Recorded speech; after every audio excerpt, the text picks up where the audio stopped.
My name's Clive Smith. I'm a triathlete and I have severe haemophilia A. My name is Claire Smith and I'm Clive's wife. When Clive first started saying, I want to go out running, I thought, great, because I've got somebody to run with.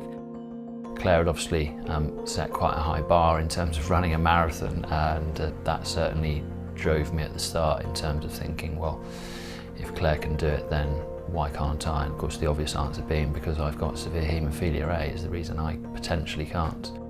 It's a case of pushing the boundaries, pushing the limits, seeing what's possible. Having haemophilia, I think what's important to me is being normal, whatever that means. And I know being normal means different things to different people.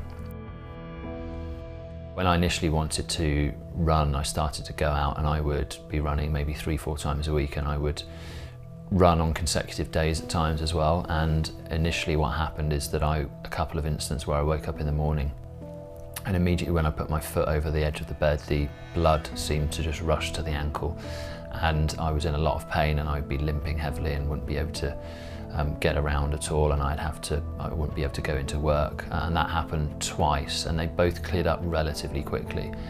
On the third occasion it happened, I didn't walk on my ankle for over 3 weeks. I was angry, probably with myself to an extent, and angry with the world. Why did I have haemophilia? Why can't I just go out for a run, for goodness sake? It was very frustrating. So it felt like I'd taken a significant step backwards when actually what I was trying to do was trying to move forward. I spoke to my physio and we discussed what I could do to try and work on the weaknesses around it, because I was going to obviously keep going to the gym and keep fit and active generally, but it was a case of putting together a specific plan where I was doing strength specific work on that side of my body in terms of my left side of my lower limbs, and then I was doing those exercises myself. Then I decided to start running again, and obviously this time it was a case of not repeating my mistakes. I think in my mind it was never a question of he can't do that, he shouldn't do that. Because with Clive, you know, he's quite determined, mentally he's very positive. When I first started out, I certainly didn't think to myself that I wanted to do a long distance triathlon, for example, at the start. That was never my intention or my goal. It was a case of wanting to run, and initially I think my target was to try and run a 10K race. So now to be running a marathon and cycling 180 kilometres and swimming nearly 4 kilometres, that was never on my agenda or list of things to do. As patients, I think we're on a journey with our doctors and with our physios.